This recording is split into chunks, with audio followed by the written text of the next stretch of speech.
आप सबको डॉक्टर रजनी रमन झा सह आचार्य संस्कृत विभाग राजकीय महारानी सुदर्शन कन्या महाविद्यालय बीकानेर का नमस्कार स्वीकार।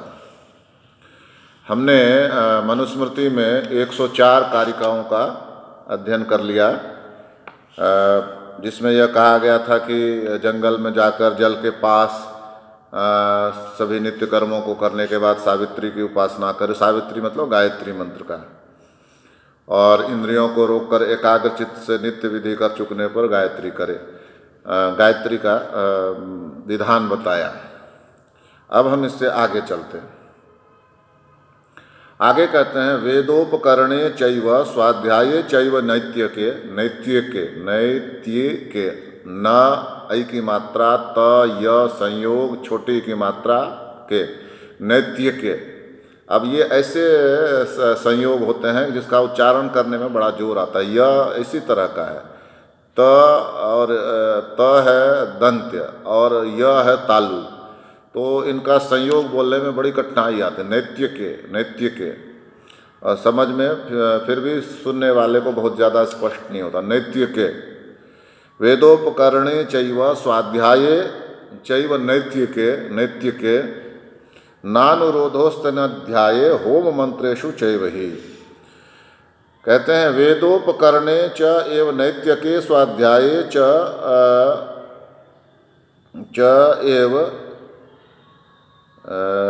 नैत्यके स्वाध्याये च एव ही होम मंत्रेषु च एव अनध्याये अनुरोधः नास्ति। इसमें कहा कि वेद के 6 अंग को पढ़ने में वेदोपकरणे एव और नैत्य के स्वाध्याय और नित्य ब्रह्म यज्ञ करने में तथा होम मंत्रेषु च और अग्निहोत्र में होम करते समय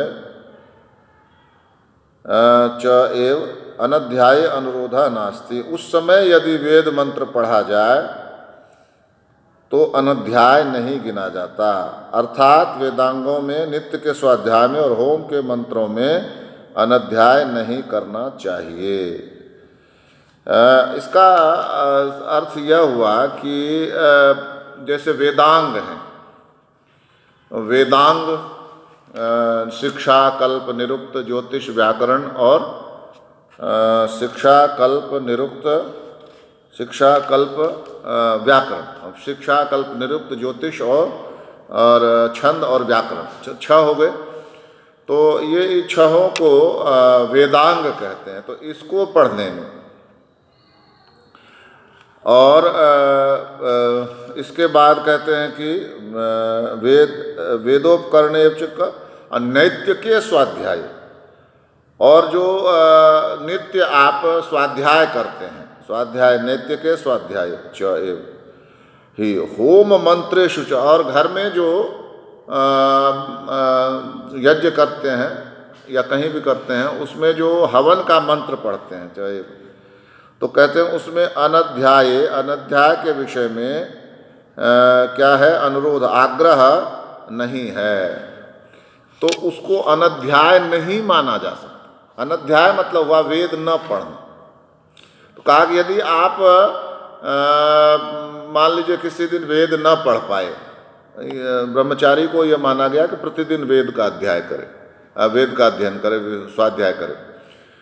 लेकिन मान लीजिए कि किसी दिन ऐसा हुआ कि आप वेदांग में ही रह गए पढ़ते, तो कहा कि इसको वेद का अनध्याय नहीं माना जाएगा, कि यानी आपने वेद में नहीं पढ़ा, यह नहीं कहा जाएगा। दूसरा कहा कि यदि आप नित्य स्वाध्याय, जो आपने अपना स्वाध्याय का क्रम बना रखा है, तो नैतिक यानी कि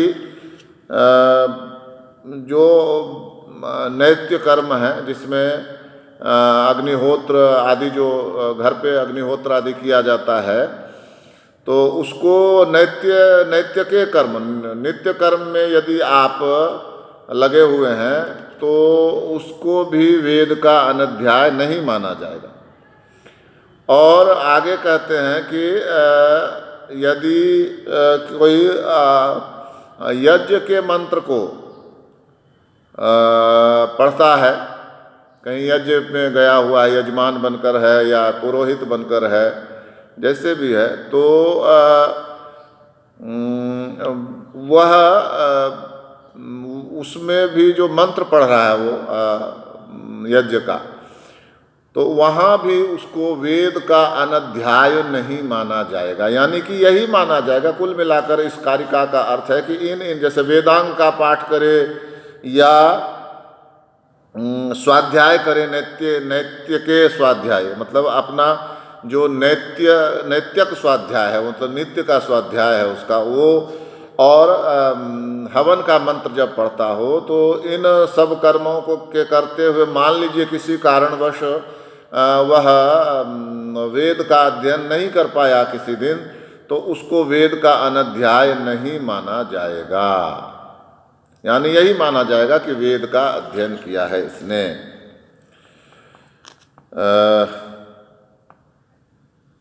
अध्ययन विराम अनुरोध आग्रह नियम व नास्ति न कर्तव्य।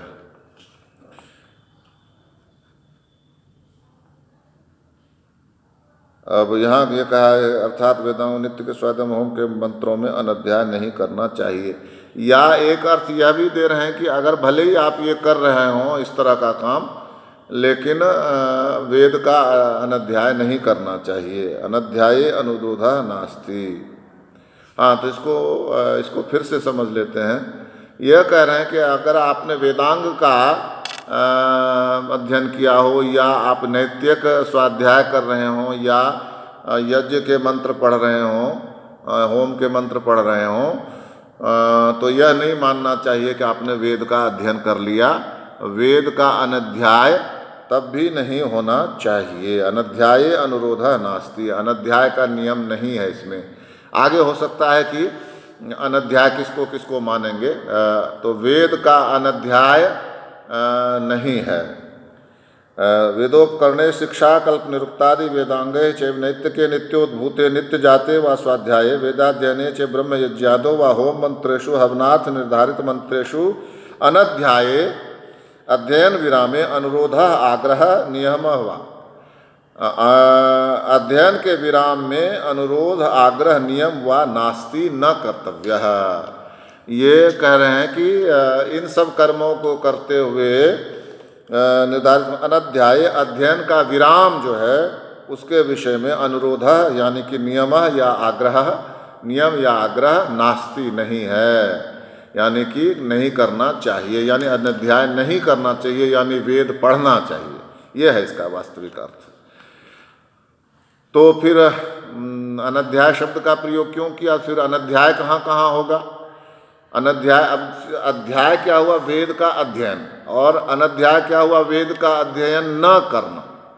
तो पहले कह दिया कि अगर आप ये तीन काम कर रहे हों, वेदांग का पाठ कर रहे हों और अपना अध्ययन कर रहे हों और मंत्रों का होम आदि कर रहे हों मंत्रों से, तो भी आपने वेदों का पाठ करना ही है, उसमें अनध्याय नहीं है, ऐसा कहा। तो फिर अनध्याय है किसमें?